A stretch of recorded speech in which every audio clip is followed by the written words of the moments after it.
بسم اللہ الرحمن الرحیم۔ خواہر ثنا مازندرانی سلام کرنے کے بعد سوال کرتی ہیں، مولانا صاحب امام مہدی کے ظہور کی ڈیفینٹ سائنس کون سی ہیں؟ آپ کا سوال مستند اور مستدل جواب۔ روایتوں میں امام زمانہ اجل اللہ تعالی فرجہ الشریف کے ظہور کے لیے کچھ علامتیں بیان کی گئی ہیں، جن میں سے کچھ کا واقع ہونا یقینی ہے اور کچھ کا واقع ہونا غیر یقینی ہے، اور غیر یقینی نشانیوں کا دار و مدار شرائط اور حالات پر ہے۔ اگر شرائط پائے گئے تو وہ واقع ہوں گے، ورنہ نہیں۔ ان نشانیوں پر نظر ڈالنے سے پہلے کچھ چیزوں کی طرف توجہ دینا ضروری ہے۔ امام مہدی اجل اللہ تعالی فرجہ الشریف کا آنا یقینی ہے، یہ شیعہ اور اہل سنت دونوں کی کتابوں میں پایا جاتا ہے۔ نشانیوں کو جاننا ضروری ہے، لیکن اس سے زیادہ ضروری ہے کہ ہم اپنی ذمہ داریوں پر عمل کریں۔ جو محب اہل بیت اور محب امام زمان اپنی ذمہ داریوں کو صحیح سے نبھائے گا تو جیسا کہ ہم دعائے عہد میں دعا کرتے ہیں کہ انہیں قبر سے اٹھایا جائے گا اور امام کے ساتھیوں کے ساتھ جوڑا جائے گا۔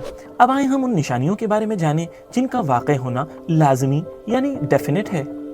امام صادق علیہ السلام فرماتے ہیں، قائم کے قیام سے پہلے 5 علامتیں ہیں: یمانی اور سفیانی کا قیام، آسمان سے آواز آنا، خسف بیدا اور نفس زکیہ کا قتل ہونا۔ پہلی نشانی یمانی کا قیام۔ روایتوں میں آپ کا نام تو ذکر نہیں ہوا ہے، لیکن یہ ضرور ملتا ہے کہ آپ امام حسین علیہ السلام کی نسل میں سے ہوں گے اور یمن کی سرزمین سے اپنے قیام کا آغاز کریں گے۔ یمانی کے قیام کی 2 خصوصیتیں بیان کی گئی ہیں۔ پہلی نشانی یہ ہے کہ آپ کا قیام حق پر ہوگا، اور دوسری نشانی یہ ہے کہ آپ سفیانی کے لشکر کا مقابلہ کریں گے۔ یہ نشانی اتنی مشہور اور اہمیت کی حامل ہے کہ ائمہ کے زمانے میں بعض لوگوں نے خود کو یمانی ہونے کا جھوٹا دعویٰ کیا تھا۔ مثال کے طور پر عبد الرحمن ابن محمد ابن اشعث۔ دوسری نشانی سفیانی کا خروج۔ رسول خدا صلی اللہ علیہ وآلہ وسلم نے ایک روایت میں جناب حذیفہ یمانی اور امیر المومنین علیہ السلام نے خطبہ بیان میں سفیانی کا ذکر کیا ہے۔ ظہور سے پہلے ماہ رجب میں عثمان بن انبسہ نامی شخص جس کا تعلق ابو سفیان کی نسل سے ہوگا، وہ خروج کرے گا۔ بظاہر دینداری کا ڈھونگ کر کے بہت سے مسلمانوں کو دھوکہ دے گا اور ایک عظیم لشکر تیار کرے گا۔ شام میں حمص اور قنسرین، فلسطین اور اردن پر قبضہ کر کے اپنی حکومت کا پرچم لہرائے گا۔ کوئی ایسا حرام کام نہ ہوگا جسے وہ انجام نہ دے گا۔ سرزمین عراق پر بھی قابض ہوگا اور کوفہ اور نجف میں شیعوں کا قتل عام کرے گا اور شیعوں کے قتل پر انعام مقرر کرے گا۔ اس کی حکومت بعض روایت میں 9 مہینے اور بعض روایت میں 8 مہینے ذکر ہوئی ہے، اور ایک دن بھی اس سے زیادہ نہیں ہوگی۔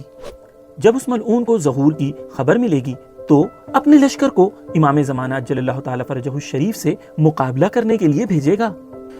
تیسری یقینی نشانی خسف بیدا۔ خسف کا مطلب زمین میں دھسنا ہوتا ہے، اور بیدا ایک سرزمین کا نام ہے۔ جس وقت سفیانی کا لشکر امام زمانہ جل اللہ تعالی فرجہ الشریف سے جنگ کرنے نکلے گا تو حکم خدا سے مکہ اور مدینہ کے درمیان بیدا نامی جگہ پر اس کا لشکر زمین میں دھس جائے گا۔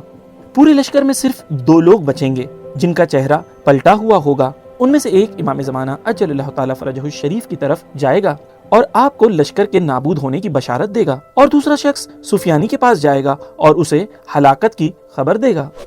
چوتھی نشانی نفس زکیہ کا قتل۔ ظہور کی یہ بھی لازمی علامتوں میں سے ایک ہے۔ آپ امام حسن علیہ السلام کی نسل میں سے ہوں گے۔ آپ کا اسم گرامی محمد بن حسن ہوگا۔ آپ امام مہدی اجل اللہ تعالی فرجہ الشریف کے ظہور کا زمینہ فراہم کر رہے ہوں گے کہ اہل مکہ آپ کو رکن و مقام کے درمیان بہت ہی مظلومیت سے شہید کر دیں گے اور آپ کا سر تن سے جدا کر دیں گے۔ اور امام صادق علیہ السلام کی روایت کے مطابق نفس زکیہ کے قتل اور امام کے ظہور میں صرف 15 راتوں کا ہی فاصلہ ہوگا۔ پانچویں اور آخری نشانی ندائے آسمانی۔ ظہور سے پہلے آسمان سے جناب جبرائیل علیہ السلام کی ایک ندا آئے گی، اور اکثر روایتوں کے مطابق ہر کوئی اپنی اپنی زبان میں اسے سنے گا اور سمجھے گا۔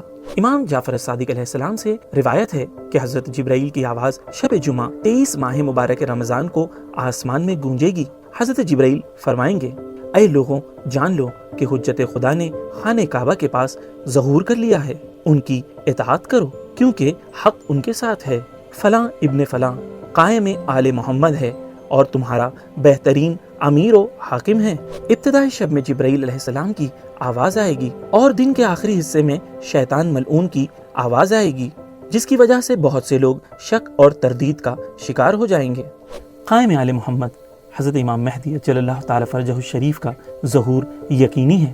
وہ جب آئیں گے تو پوری دنیا کو عدل و انصاف سے بھر دیں گے، جس طرح روایتوں میں ذکر ہے۔ قائم آل محمد پوری زمین کو عدل و انصاف سے اسی طریقے سے بھر دیں گے جس طریقے سے وہ زمین ظلم و جور سے بھری ہوگی، یعنی امام کا ظہور ہر انسان کے لیے خیر کا سبب ہوگا اور پوری زمین پر عدل و انصاف کی حکومت ہوگی۔ یہ سب چیزیں یقینی ہیں، لیکن جو چیز یقینی نہیں ہے وہ یہ سوال ہے کہ کیا ہم امام کے ساتھی بن پائیں گے یا نہیں۔ یہ ہر مومن کی تمنا ہونی چاہیے کہ ہم امام کے لشکر میں شامل ہوں، اور تمنائیں تب تک پوری نہیں ہوتی جب تک صحیح عمل نہ کیا جائے۔ امام زمانہ جل اللہ تعالیٰ فرجہ الشریف پوری دنیا کو عدل و انصاف سے بھر دیں گے، پوری دنیا کا ظلم ختم کر دیں گے، پوری دنیا کے مظلومین کو ان کا حق دلائیں گے، پوری دنیا میں جتنے بھی مظلوم ہیں ان کو عدالت کی حکومت میں شامل کریں گے۔ لیکن سوال یہ ہے، کیا ہم امام کے چاہنے والے اپنی ذمہ داریوں کو ادا کر رہے ہیں؟ کیا ہماری زندگی پاکیزہ ہے؟ کیا ہم اپنی روحانیت کی طرف توجہ دیتے ہیں؟ کیا ہماری روزی حلال ہے؟ کیا ہمارے گھر کے رشتے مضبوط ہیں؟ کیا مومنین کے آپس میں دل جڑے ہوئے ہیں؟ سبط جعفر صاحب کا وہ کلام یاد آتا ہے، الاجل جو کہتے ہیں آ گئے تو کیا ہوگا، کیا ہے اپنی تیاری پیش ہم کریں گے کیا۔ آئے مومنین مل کے دعا کریں کہ امام کے ظہور میں تعجیل ہو، اور ہم سب کو خدا یہ توفیق دے کہ ہم اپنی زندگی میں امام کے کام آ سکیں اور امام کی غلامی میں اپنی زندگیوں کو بسر کر سکیں۔ سبیل میڈیا کی ریسرچ ٹیم کی طرف سے ہم آپ کے تہ دل سے شکر گزار ہیں، اور اپنے کمنٹس اور فیڈ بیکس ضرور لکھیں۔ الاجل یا امام، لبیک یا مہدی، خدا حافظ۔